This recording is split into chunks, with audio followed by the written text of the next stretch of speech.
Möhtərəm Prezident, Ali Başkomandan, sizə bir müharibə veteranını sahibkar kimi təşkilatına müraciət edirəm. Möhtərəm Prezident, illərdir mənim müraciət etdiyim hüquq mühafizə orqanları mənim başıma açılan qanuna zidd hərəkətlərin araşdırmasını yekunlaşdırmır. Təəssüflər olsun ki, bu cinayət əməlləri yenilərlə təkrarlanır.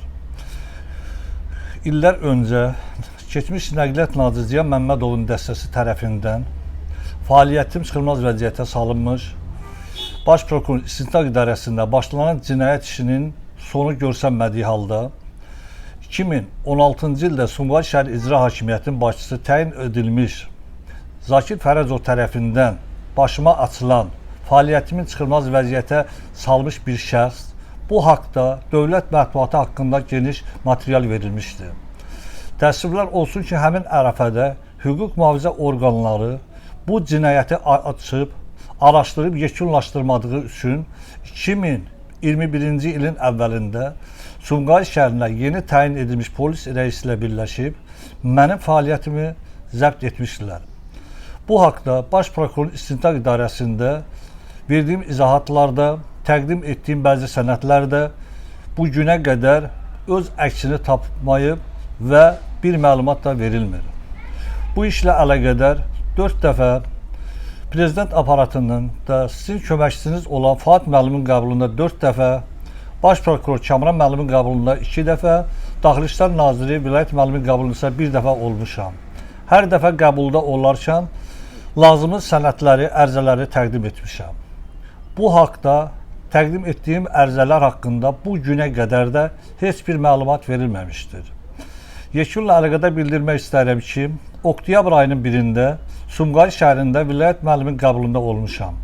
Vilayət müəllimin qəbuluna düşərkən təəssüflər və təəccüb doğuran bu oldu ki, ayın 29-da Daxili İşlər Nazirliyindən mənə zəng edib ayın 30-da Vilayət müəllimin qəbulunda olduğumu bildirdilər. Mən Sumqayıt şəhər polis idarəsinin yanında olarkən mən orada sənəti təqdim edib Daxili İşlər Nazirinin qəbuluna gəldiyimi deyərkən məni mühasirəyə aldılar və mənə qarşı təxribat gördüyüm üçün oradan uzaqlaşmışdım. Ayın 30-u yenidən mənə zəng etdilər Daxili İşlər Nazirindən ki, nə üçün Vilayət müəllimin qəbulunda olmamısınız? Ayın 1-i onların köməkliyi sayəsində mən hörmətli Vilayət müəllimin qəbulunda oldum. Vilayət müəllimin qəbulunda olarkən məni ərizə yazmağa qoymadılar. Orada ərizə yazan Sumqayıt şəhər polis idarəsi işçisi olmuşdur. Mən yeganə ərizəyə qol çəkdim ki, Vilayət müəllimin qəbulunda olum. Vilayət müəllimin qəbulunda oldum, müəyyən qədər fikirlərimi bildirdim və ayın 7-si oktyabr Daxili İşlər Nazirliyinə çağırılıb bütün ərizələri təqdim etmişəm. Bu məsələ ilə əlaqədar əlavə bildirmək istəyirəm ki, təəssüf və təəccüb doğuran odur ki, mənə məxsus marşrutda işləyən bütün maşınlar oktyabr ayının əvvəllərindən Baş Dövlət Yol Polis İdarəsi tərəfindən qeyri-qanuni olaraq müntəzəm marşrutda sənəti olan maşınlar kamera çəkilmişdir. Hər bir maşın külli miqdarda cərimə edilmiş, sürücülər isə balla cərimələnmişdir. Sənədlər Baş Dövlət Yol Polis İdarəsinə təqdim edilsə də, dəfələrlə 102 xidmətinə müraciət edilsə də, hörmətli Ramiz müəllimin adına ərizələr yazılsa da, Vilayət müəllimin adına teleqramalar vurulsa da, bu günə qədər bu məsələ öz həllini tapmamışdır. Maraqlı hal odur ki, hörmətli Ramiz müəllimin adından mənə göndərilən məktubda yazılmış məlumat haqqında heç biri həqiqəti əks etdirmir. Mən buradan bir daha hörmətli Vilayət müəllimə yenidən müraciət edirəm. Hörmətli Vilayət müəllim, mən ömrümün bu çağına qədər hər bir zaman dövlətimə, prezidentimə qulluq etmişəm. Əgər bu haqda məlumat götürmək istəyən varsa, mən istədiyim, yəni nəzərdə tuturam, hüquq mühafizə orqanları haqqında dəqiq məlumat verə bilərəm.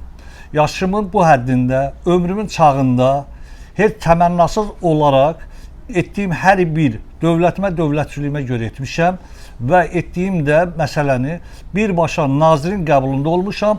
Nazir tərəfindən həmin iş həyata keçirilib. Bugün isə məni bəzi dövlət məmurları çıxılmaz vəziyyətə salıb, fəaliyyətim zəbt edilib demək ola bilər ki, həyatım təhlükə altında yaşamağa yaradıblar. Mən sizin qəbulunuzda olarkən bildirdim ki, 5 ildən artıqdır ki, mən hər ay dövlətə vergi ödəyib qanuni sənədlər almışam. Bu 5 ildən artıq bir müddətdə hansı səbəbə görə mən dövlətə vergi ödədiyim halda mənim fəaliyyətimə imkan verilməyib. Mən bir vətəndaş olaraq, bir Qarabağ müharibəsi iştirakçısı olaraq, bir vətəninə, bir dövlətinə bağlı bir şəxs olaraq, bir daha sizin hər birinizdən xahiş edirəm. Son vaxtlar möhtərəm prezidentə, Baş prokurorluğa, Dövlət Təhlükəsizlik Xidmətinə və Rəqəmsal İnkişaf və Nəqliyyat Nazirinə müraciət etmişəm. Sizə müraciət edirəm. Mənim bugün həyatım təhlükə altındadır. Təhlükə altında olduğum üçün də sizə müraciət edib bildirmişəm. Və bildirdiyim də əsas məsələ odur ki, əgər mənim başıma bir iş gələrsə, bu hadisənin birbaşa məsuliyyətin Sumqayıt şəhər İcra Hakimiyyətinin başçısı və polis idarəsinin rəisi daşıyacaqdır. Bu haqda mən vaxtilə Baş Prokurorluq İstintaq İdarəsində izahat vermişəm və lazım olarsa lazımı sənədləri, lazımı yazılarda təqdim etmək istəyirəm. Mən sizlərdən xahiş edirəm, bir vətəndaş kimi müraciət edirəm. İllərdir müraciət etdiyim ərizələrin sonu göstərilmir. Mən getdikcə çıxılmaz vəziyyətə salıram. Ona görə də növbəti həftə bir daha bildirirəm, atacağım addım, əvvəlcədən bildirirəm, məsuliyyətin birbaşa daşıyacaq Sumqayıt şəhər İcra Hakimiyyətinin başçısı və polis idarəsinin rəisi.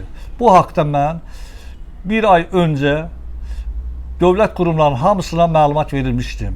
Ancaq cavab gözləyirdim ki, dövlətdə bir vətəndaşa qarşı laqeyd münasibətin sonu göstərsin.